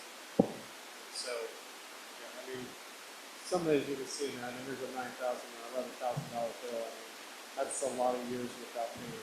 So it's just time to get caught up, or at least to the point where we're personally not going to get paid to do so. Is there any idea whether, what the ratio of residential commercial is on these? That's a good question. I don't know what that ratio is. All right, any other council questions? None. I will open this item up for public comment. Same rules as all the other public comments tonight. 3 minutes, 30-second warning. Please limit yourself to this particular item. With that, I will open it up to public comment in the room first, and then move to Zoom. No one in the room? Seeing no one, I will close public comment on this item for this evening and move into discussion. Are we going to move to Swift anytime soon? Can we Swift? How did I know you were going to ask this question? I want to Swift. I don't know how to Swift, so please tell me how to Swift. We'll figure And out we'll how to get that Swift. Okay, sounds good. For those of you who don't know, Swifting is basically instead of leaning the property, you can Swift the utility payer. And when you Swift them, it's basically a lien on their tax return. So when tax season occurs and you get that fat check at the end, if you have not paid your utility bills, we get it first. So Swifting is lovely when you have people not paying. No, this will not do that, but that is the Swifting is a much nicer process. But I'll motion to confirm the list of delinquent utility accounts and approve the proposed resolution number 2024-05.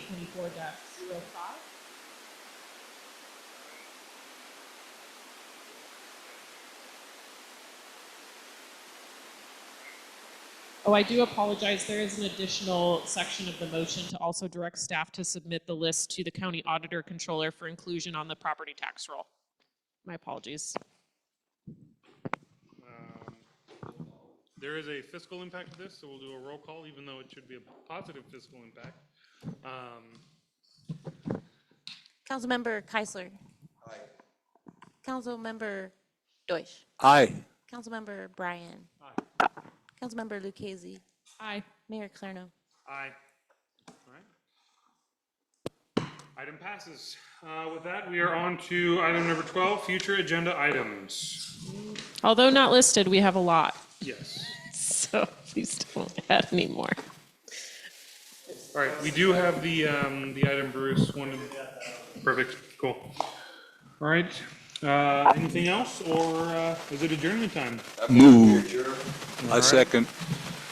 Meeting adjourned. We apologize to everyone for technical difficulties. It's usually not this bad. I don't know what's going on.